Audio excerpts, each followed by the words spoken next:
Bueno, tú como actor sabes que es difícil contestar esa pregunta porque normalmente tenemos muchos momentos que nos marcan, ¿no?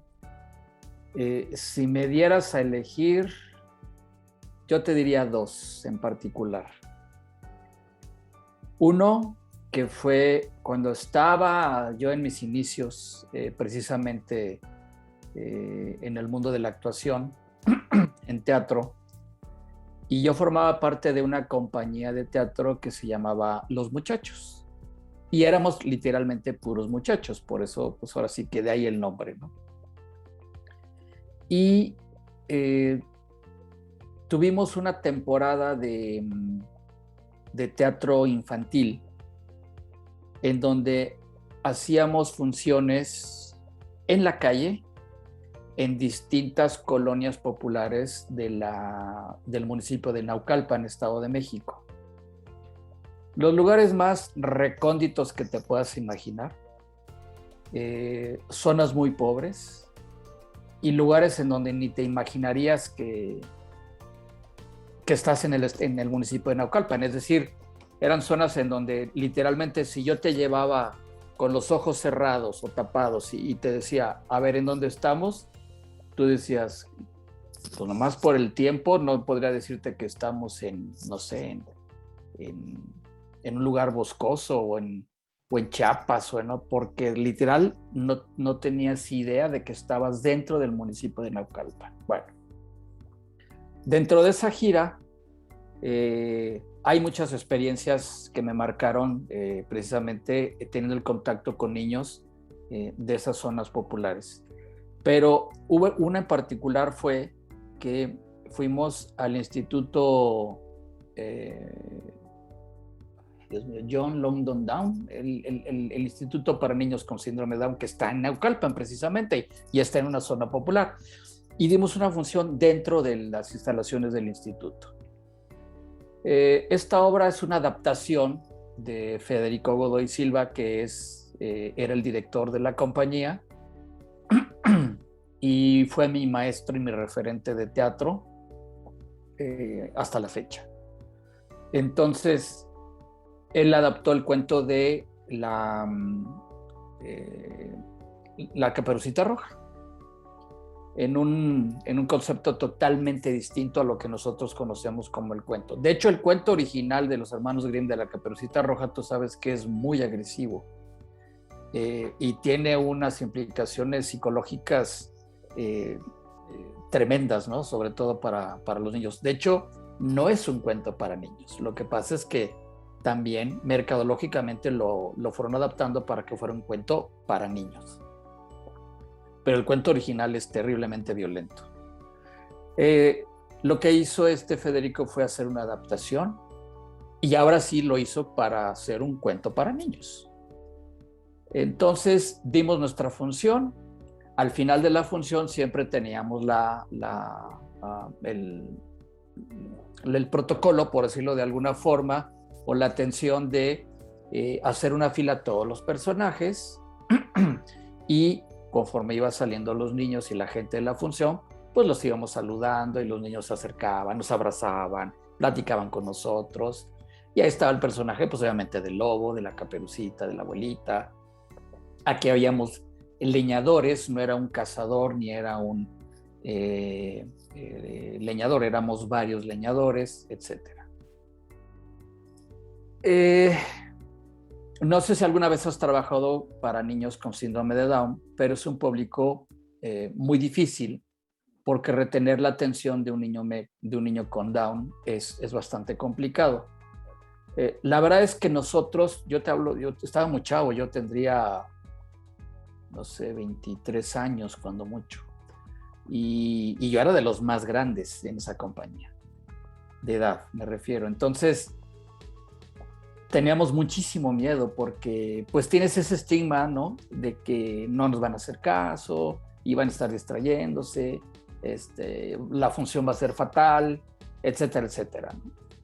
Afortunadamente fue todo lo contrario, fue una función muy bonita, eh, nos conmovió sobremanera y al final estábamos los actores, y entonces se acercó una mamá con su hijo, y la señora venía en un mar de lágrimas y nos abrazó a todos y nos dio las gracias, pero con un sentimiento que, pues, la verdad, estábamos primero impactados por la escena tan tierna de la señora.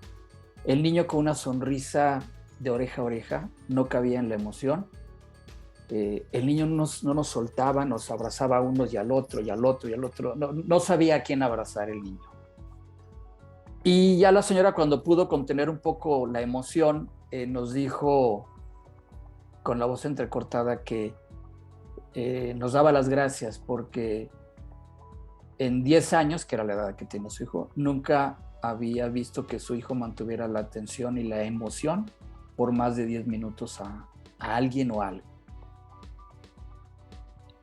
Y otra vez echó en lágrimas la señora, y pues imagínate, nosotros estábamos, todos terminamos llorando, esa es la realidad. La emoción nos embargó a todos en ese momento, y todavía hasta la fecha lo recuerdo y me tiembla un poquito la voz, porque realmente fue un momento, son de esos momentos mágicos que tiene el teatro, ¿no? Que seguramente tú los has experimentado, que pueden pasar años y años y años y me sigue simbrando, ¿no? Porque recuerdo perfectamente bien la expresión del niño, la voz de su mamá, y como todos estábamos llorando, ¿no? En ese momento, y ha sido uno de los momentos que más me ha marcado. Y por otro lado, el segundo es muy reciente porque justo unos meses antes de la pandemia tuve la oportunidad de presentar mi ópera prima como escritor para una obra en microteatro, en el formato de microteatro. Aquí en León tenemos la fortuna de tener el formato de microteatro desde el 2018.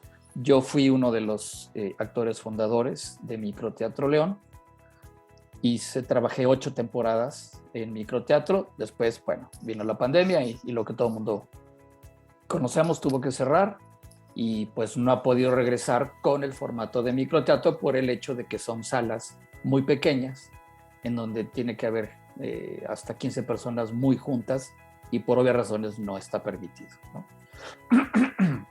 Pero bueno, unos meses antes de la pandemia presenté un proyecto, me animó un amigo mío que me dijo: escribe, tienes ya mucha experiencia en teatro, atrévete a escribir.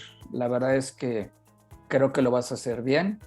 Y yo acababa de tomar un micro taller precisamente para dramaturgia en microteatro, y presenté mi proyecto y afortunadamente fue aceptado, y bueno, pues tuve la fortuna de escribir esta obra para microteatro, dirigirla y además actuarla. Entonces, nunca lo había hecho, la verdad es que nunca me había atrevido a escribir nada, aunque fuera una obra de 15 minutos como es microteatro, que yo pensé que iba a ser más fácil porque son 15 minutos, cuando me di cuenta que sí, que son 15 minutos, pero que necesitas tener toda la estructura de una obra de 1 hora y media, pero en 15 minutos dije: ay, creo que no está tan fácil como yo creía. Y la verdad, tú eres escritor tienes varias obras para microteatro, y bueno, ¿qué te puedo decir a ti que no lo sepas, no? Pero tiene su complicación, ¿no? También. Entonces, pues ahí me marcó en el sentido de pues un orgullo, ¿no? Y un atrevimiento. Por fin tuve el atrevimiento de hacer eso, que la verdad lo había pospuesto por muchas razones, pero principalmente porque ya sabes, ¿no? Es que yo soy actor, yo no soy escritor, y pues nunca no me había atrevido a escribir, y por fin lo hice. Entonces, esos eran, digamos, que las dos más relevantes, ¿no? Momentos que me han marcado como actor, de alguna forma, Vicente. Porque ahora que ya lo hice, tú sabes que cuando vas escribiendo y empieza a haber cierta magia perfecto, se empieza a desarrollar la historia y este personaje aquí, este personaje acá, y le dice, le contestará, y de repente, espérate, son 15 minutos. Ay, de veras, ya llevo 20 hojas y pues para microteatro deben de ser máximo 12, 11 cuartillas, ¿no? Entonces, ahora el reto es, bueno, todo esto, ahora ajustalo a que sean 15 minutos, porque también hay reglas que tienes que cumplir para microteatro, en fin. Entonces, pues por eso fue que ya después dije, bueno, a mí se me ocurre aventarme la primera, ahora sí que mi ópera prima para una obra de 15 minutos, cuando debía haber sido yo creo que mejor una obra tradicional y hubiera sido tal vez un poco más fácil, pero bueno, el resultado fue afortunadamente satisfactorio, la obra gustó mucho. Me atreví también a un género que no se había explotado acá en León en estas 3 años, fue un poquito de suspenso y de terror, y bueno, le gustó mucho a la gente y respondió bastante bien.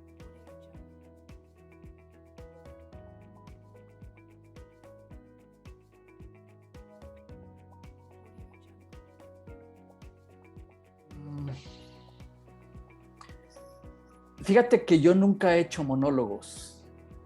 A pesar de que ya tengo muchos años haciendo teatro, jamás he hecho un monólogo. Y creo que me gustaría hacer un monólogo. Es algo que me llama mucho la atención.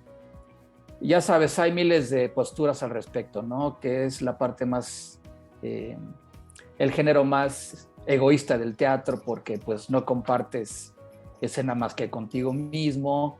Y hay gente que dice al contrario, es entregarte al 100% todo el tiempo tú como persona, como actor, como intérprete, como personaje, como todo.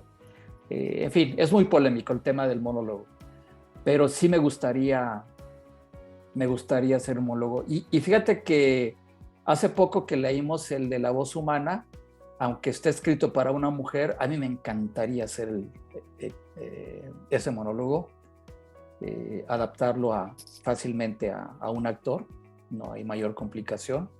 Sería extraordinario, ¿no? Eso créeme que me encantaría hacer ese monólogo en particular. Y si no es ese, bueno, cualquier otro monólogo que me llame la atención, pero en particular ese sería extraordinario, ¿no? Pues eso sería en particular. Me encanta, por ejemplo, el clown, ¿no? El teatro clown. Pero bueno, ahí también necesitas un chorro de técnica que honestamente no la tengo, pero bueno, sería fabuloso hacer también teatro clown. Digamos que de lo que sí creo que estoy en condiciones, tanto físicas como mentales, para poder hacer en el corto plazo sería un monólogo, entonces eso sería algo que me encantaría, ¿no?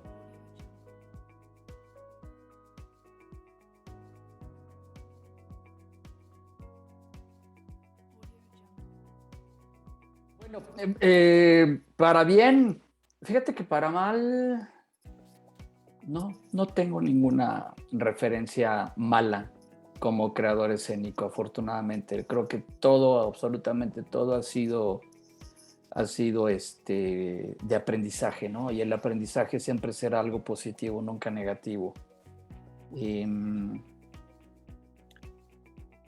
Yo lo ligaría mucho con la primera pregunta que me hiciste, ¿no? Porque obviamente al ser estos 2 eventos que te detallé de la presentación para niños con síndrome de Down y ahora esta oportunidad en microteatro de presentar una obra mía, pues de alguna forma también obviamente me han marcado como creador escénico. Tengo a lo mejor hay una anécdota en donde yo lo tomo como un divertimento actoral. ¿A qué me refiero? En alguna ocasión presentamos una obra de una comedia de enredos, también hace ya bastantes años, en un teatro de Ciudad Satélite, allí también en el Estado de México. Era una obra, de hecho se llama Ruidos en la Casa, es una obra inglesa muy divertida. literalmente yo creo que es de las obras de enredo que como le hace muchísimo honor a su nombre. Todo es un enredo, todo absolutamente es un enredo. Y se hizo muchísima producción, estuvimos involucrados todos en esta compañía, haciéndolas de carpinteros, de pintores, o sea, ya sabes, ¿no? Lo bonito de las compañías independientes es que es literalmente un trabajo en equipo todo el tiempo para todo, ¿no? Y luego ya viene pues la parte escénica. Entonces tuvimos una temporada pues relativamente grande, como de 2 meses, que para teatro independiente pues es bastante aceptable, ¿no? Y en una de las funciones tuvimos solamente 2 personas en el público. Y bueno, pues con que llegue uno se tiene que dar la función, ¿no? Así es, y así siempre será el teatro. Empezamos a dar la función era en 2 actos con un intermedio de 10 minutitos. Cuando termina el primer acto, una de las compañeras actrices dice, ya se fue uno de los 2, se salió. Seguramente hicimos una pésima función ese día, ¿no? Porque de los 2 que había, pues se nos fue la mitad del público, se salió en el intermedio. Y ya nada más quedaba uno de los 2. Pues empezamos el segundo acto y de repente nos damos cuenta que a mitad del segundo acto, esta otra persona que quedaba también se salió. Entonces, no fue nuestro día, definitivamente, por obvias razones. En tono de burla se paró desde su lugar y nos hizo así, como 3 veces y se retiró. Entonces, lejos de enojarnos, de molestarnos, la verdad es que nos dio un ataque de risa en escena. Ya no había público.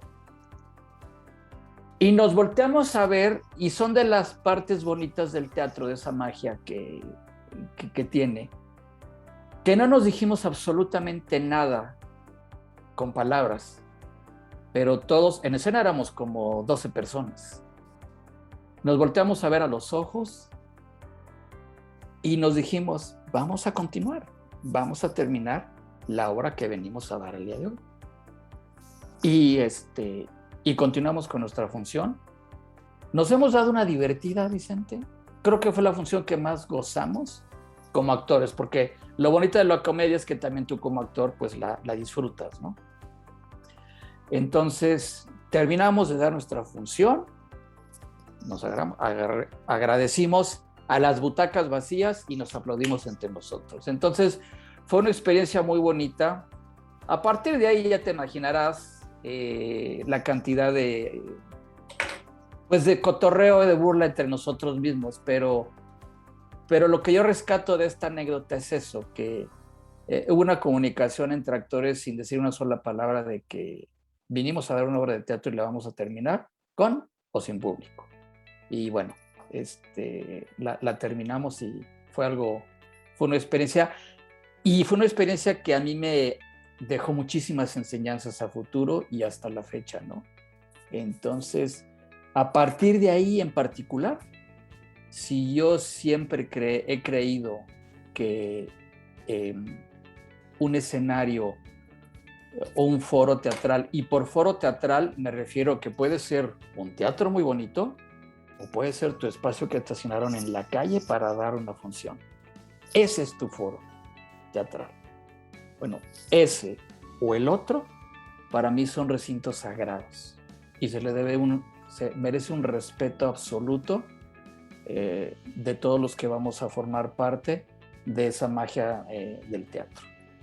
Entonces, hoy más que nunca así lo veo, y fue precisamente a partir de ese momento, ¿no? Por eso es que digo, esas enseñanzas que te deja el teatro, en particular, que pudieras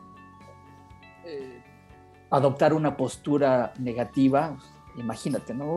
Qué pésima función, llegaron 2, uno se fue, el otro también. Entonces, en lugar de tomarlo como algo negativo o como una burla o algo, una experiencia desagradable, fue exactamente todo lo contrario.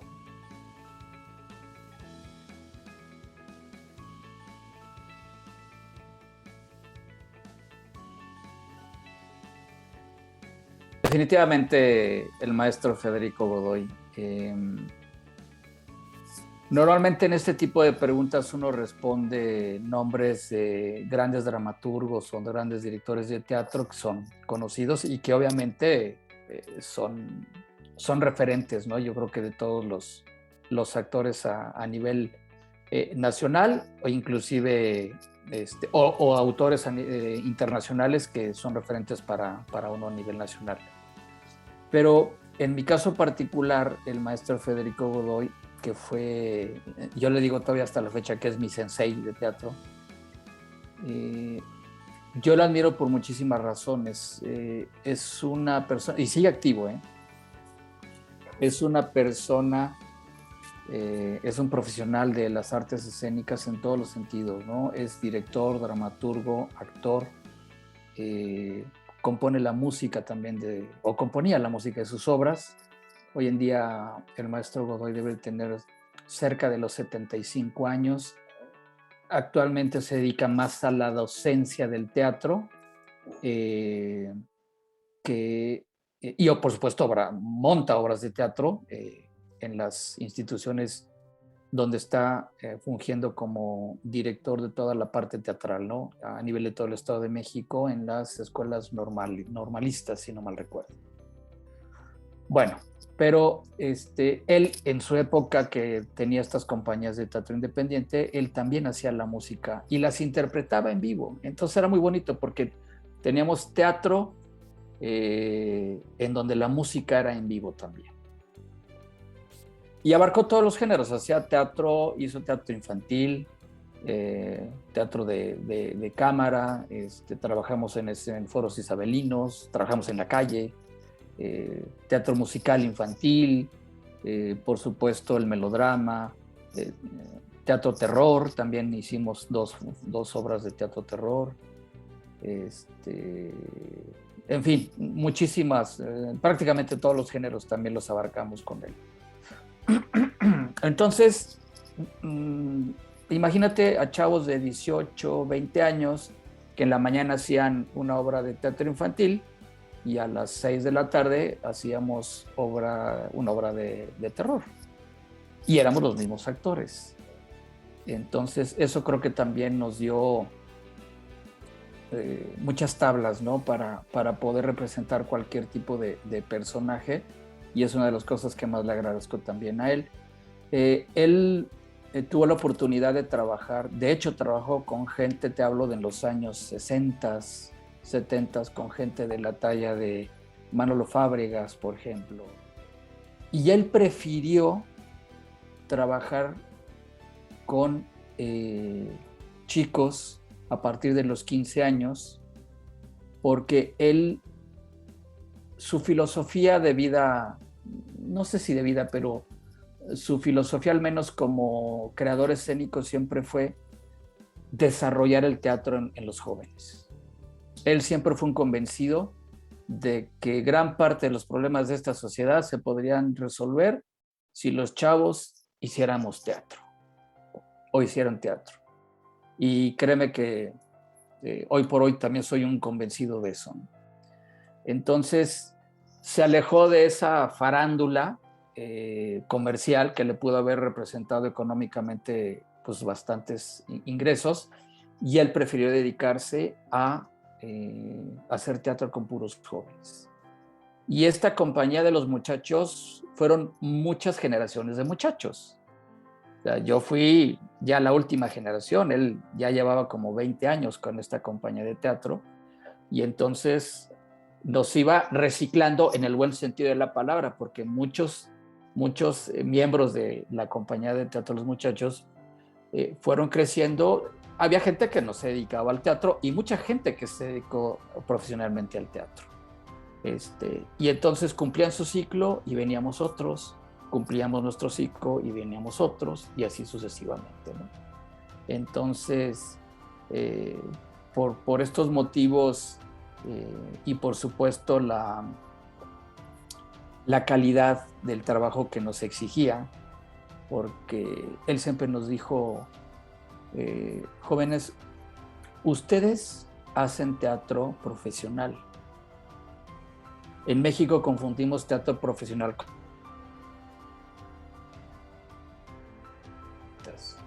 Hay teatro comercial que es una basura y se gana muy bien, pero porque es un público y es un mercado tal cual, ¿no? Es un segmento de mercado al que va dirigido.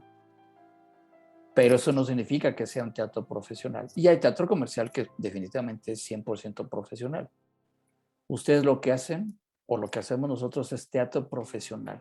No cobramos por ello, pero estén seguros y créanse que el nivel que ustedes están manejando es un nivel totalmente profesional. Entonces nos enseñó a creérnosla, ¿no? Como decimos, créatela. Si te la crees, puedes hacer cosas maravillosas, ¿no? Y no solamente en teatro, en cualquier aspecto de la vida. Entonces, bueno, es obvio la admiración que le tengo y el gran cariño al maestro Godoy, pero a mí me ayudó muchísimo, obviamente, para el tema que estamos platicando y también a título personal, porque yo siempre había sido un niño con muchos complejos y muy inseguro, ¿no? Y afortunadamente el teatro me dio las bases y me dio las herramientas para que mi personalidad fuera totalmente distinta de lo que era antes de que yo entrara a hacer teatro.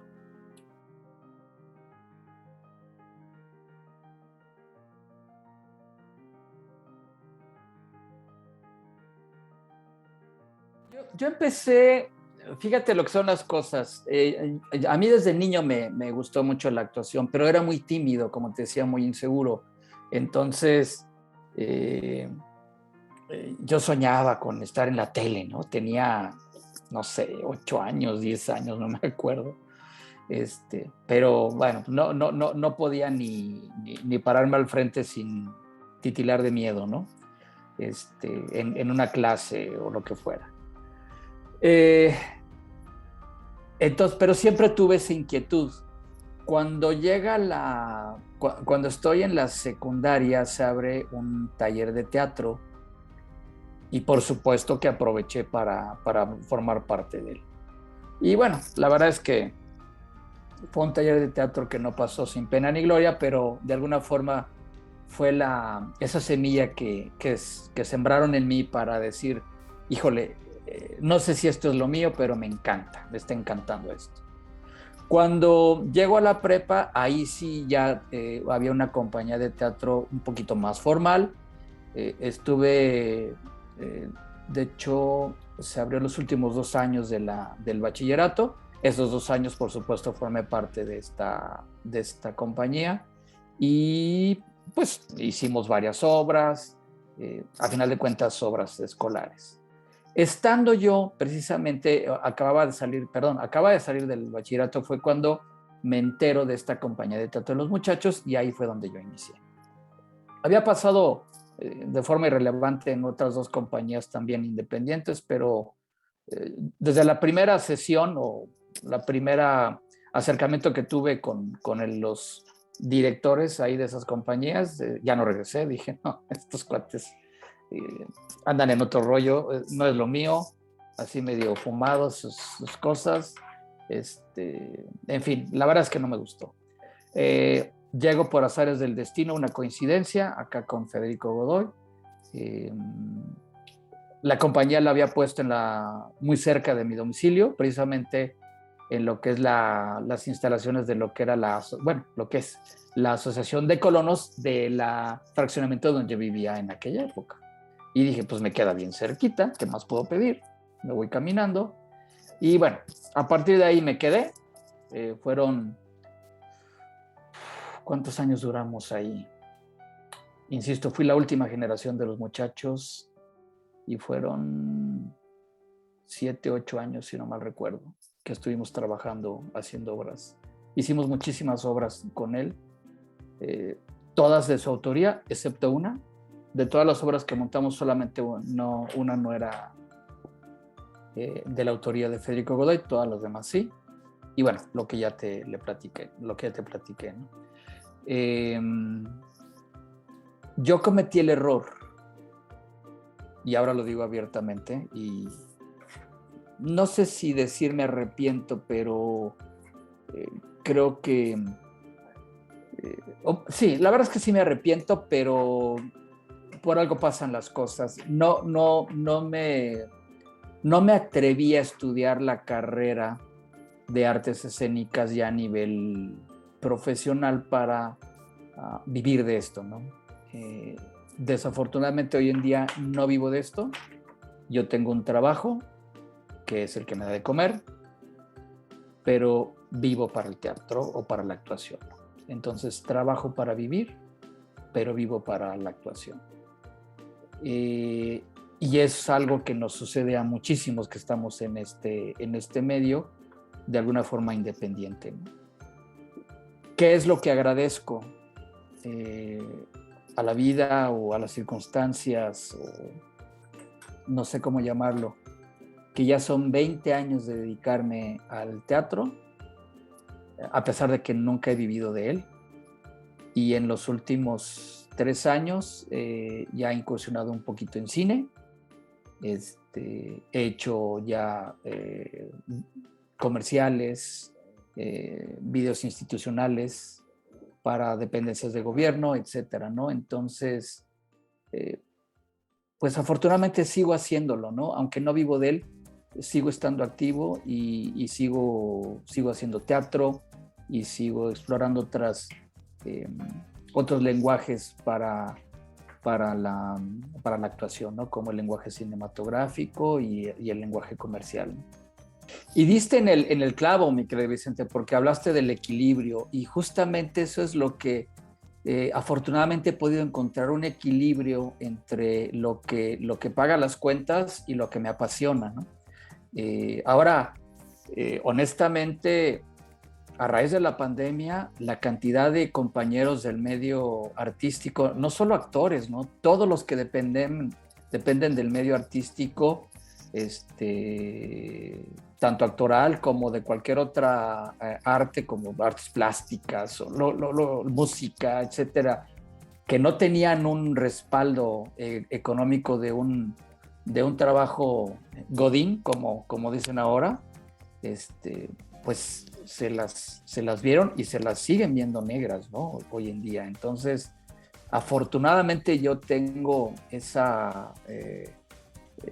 he tenido ese respaldo económico, ¿no? Entonces, por otro lado, pues en estos últimos 2 años, vaya que lo he agradecido, porque si no, imagínate con una familia que mantener y pagar colegiaturas y, en fin, los gastos de casa, todo eso, pues estaría realmente en una situación muy complicada, como muchísimos compañeros, muchísimos amigos, perdón, y muchísimos colegas que pues hoy en día están sufriendo las de Caín por esta situación.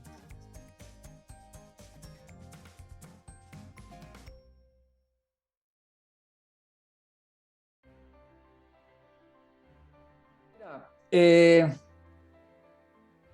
en puerta viene un cortometraje en el mes de diciembre. Yo voy a participar como productor y muy probablemente también como actor. Y digo muy probablemente, perdón, porque por supuesto depende del director del cortometraje y va en función obviamente del perfil del personaje, ¿no? Entonces, yo encantado de la vida, ojalá me pueda incorporar también en la producción como actor, si no, estoy como productor. Ya también tuve una participación como productor asociado y ahí sí como protagonista de un cortometraje en 2018 que le fue bastante bien en festivales internacionales y es un trabajo que estoy más que agradecido y contento con él, ¿no? Entonces esto es ya pues muy pronto, es en diciembre. Y a nivel de teatro, justo hace un año presentamos aquí en León, Guanajuato, donde yo vivo actualmente, presentamos la obra Acreedores de August Strindberg y nos fue bastante bien. Tuvimos una breve temporada en el mes de noviembre del año pasado. Es un trabajo hermoso, la verdad es que hizo un montaje Gema Quiroz, nuestra directora, realmente espectacular.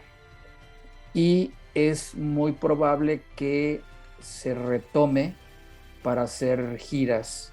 Eso es, no todavía, o sea, no es un hecho todavía, sin embargo, el proyecto existe para que más adelante podamos volver a presentar este trabajo escénico y poderlo llevar a más lugares, por lo menos aquí dentro del estado de Guanajuato, ¿no?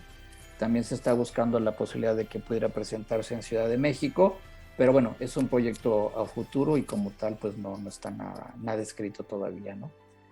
¿Y qué más? ¿Qué más?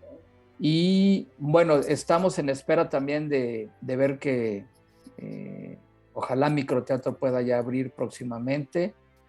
Creo que, creo que ya estamos muy cerca de otra vez estar en semáforo amarillo. Por ejemplo, ustedes en Ciudad de México y Estado de México justo hoy cambiaron a semáforo verde y todo indica que acá también en Guanajuato pronto vamos a estar en semáforo verde. Si es así, hay algunos proyectos con Mayed Nasur, nuestro director de Microteatro León, que ojalá se puedan concretar, ¿no? Pero, insisto, dependemos también de que pues, se pueda abrir al 100% las operaciones de Microteatro León, ¿no? Y básicamente eso sería. Realmente concreto está solamente lo del cortometraje y los otros dos proyectos teatrales pues están, uno finalmente ya está puesto, ya nada más sería retomarlo, eh, volver a ensayar para volverlo a montar y pues la parte de Microteatro León, que esperemos, como bien dices o haces esta seña, ojalá que se pueda concretar algo rápido por ahí.